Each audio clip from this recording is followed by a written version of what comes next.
Guys I am again with a new question है आपकी बार physics का। चैप्टर है light reflection and refraction of class 10th।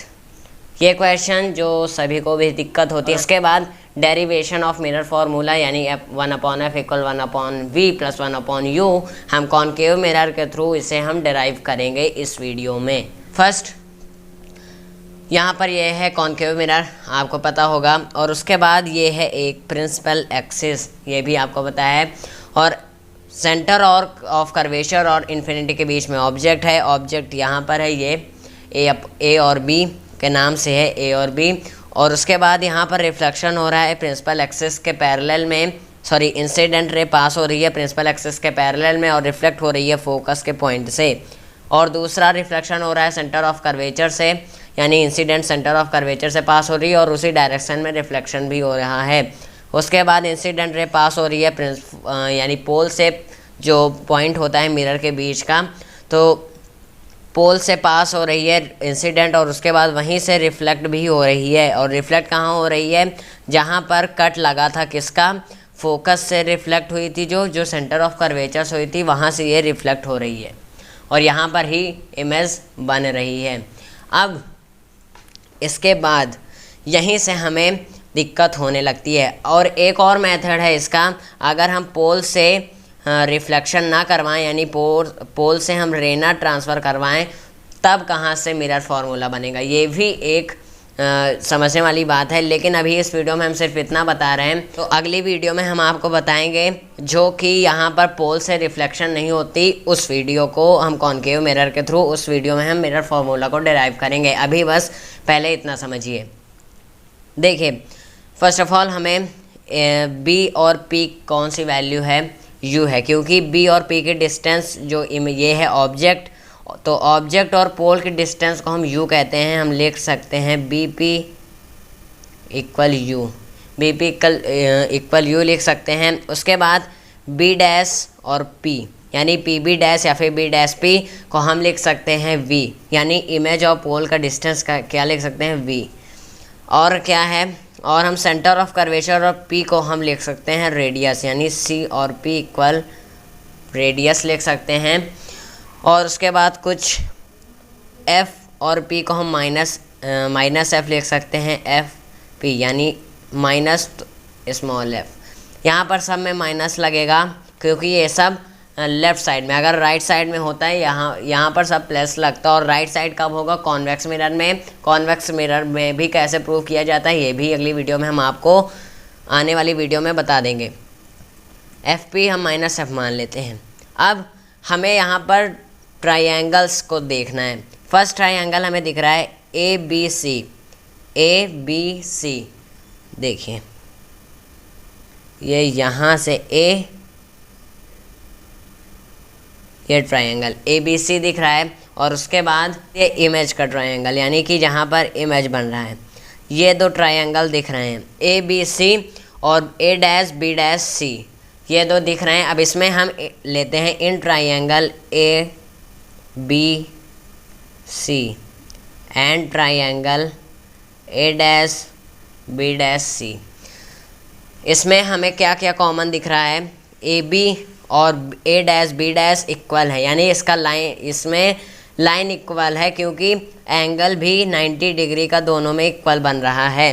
अब यहाँ पर दिख क्यों नहीं रहा है इक्वल, क्योंकि एक जो इमेज है वो ऑब्जेक्ट से छोटा होता है, इसलिए हमें इक्वल नहीं दिख पा रहा है। अगर आप अलग इसे ड्रॉ करके देखेंगे, ये ऐसे हुआ, ये ऐसे, और इसी सेम साइज़ का हम ऐसे अगर ड्रॉ करके देख लें,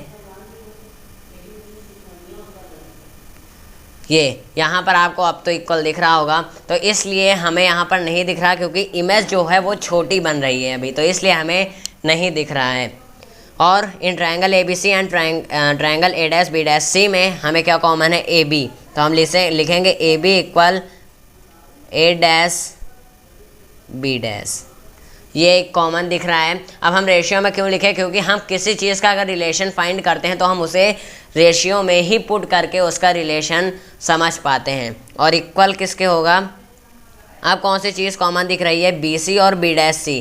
फिर यहाँ पर आप कहेंगे इक्वल नहीं है, क्योंकि एक इमेज छोटा है, इमेज का जो ट्राइंगल है वो छोटा है, इसलिए हमें इक्वल नहीं दिख रहा। हम यहाँ पर लिख सकते हैं BC upon B dash C, ये लिख सकते हैं ना। अब यहाँ पर है फर्स्ट इक्वेशन बन चुकी है। नाउ अब दूसरा ट्राइंगल लेते हैं। इन ट्राइंगल अब कौन कौन सा ट्राइंगल लेंगे? ABP वाला, उसके बाद ABP है और कौन सा है A dash B dash P, ये भी इक्वल आपको दिख रहा होगा। ये ऐसे यहाँ पर भी 90 डिग्री एंगल, यहाँ पर इस साइड में 90 डिग्री एंगल यानी B डैश पर, और उसके बाद ABP, इसमें कौन सा कॉमन है in triangle ABP and triangle A dash B dash P। यहाँ पर क्या कॉमन है? यहाँ पर है AB कॉमन है और A डैश B डैश है, वही same condition AB upon A dash B dash equal, अब क्या कॉमन है? BP और B dash P, BP upon B dash P, ये हमें कॉमन मिला। अब इसे हम मान लेते हैं सेकंड इक्वेशन। आप देखिए, अब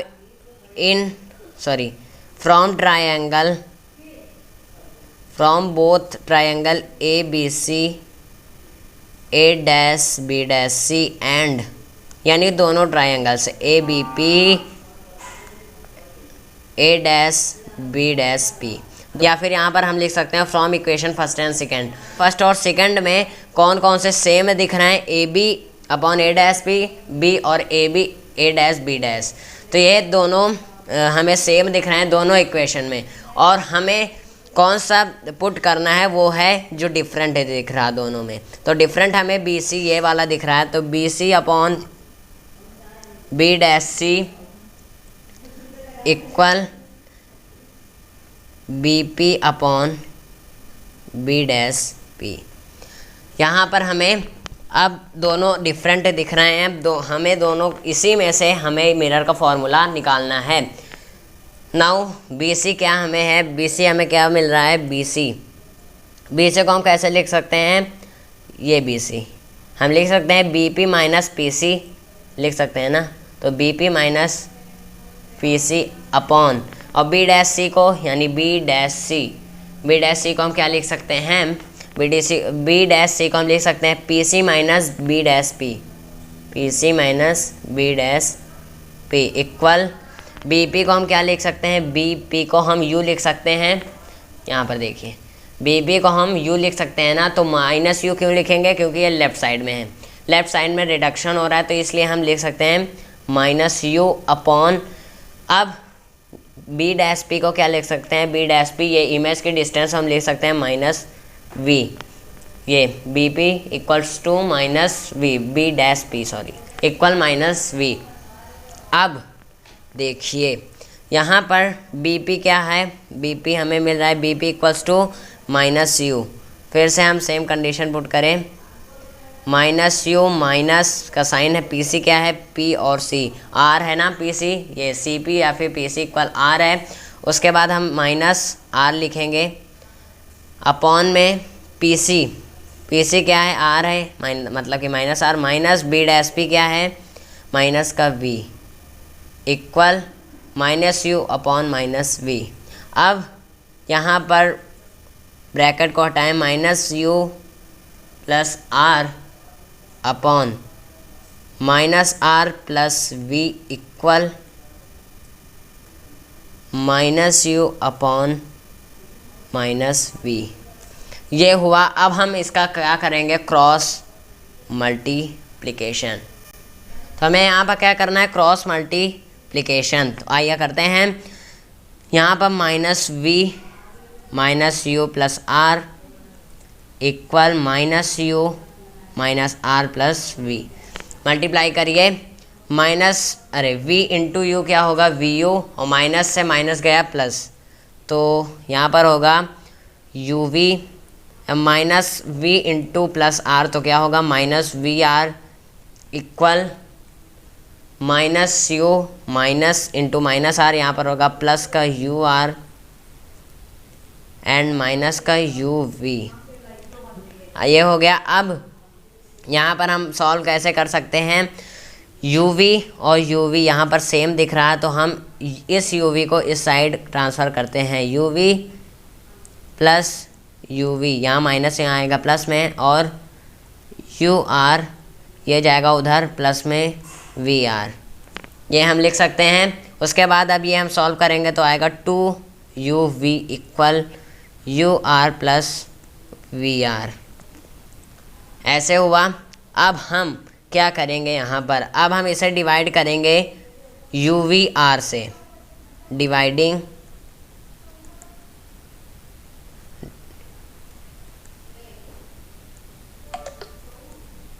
both side by U V R, यहाँ पर 2 U V upon U V R equal U R upon U V R plus V R upon U V R. अब यहाँ पर क्या क्या कैंसिल होगा, यू वी से U V cancel, U R से ये यू और आर कैंसिल, वी आर से वी आर कैंसिल।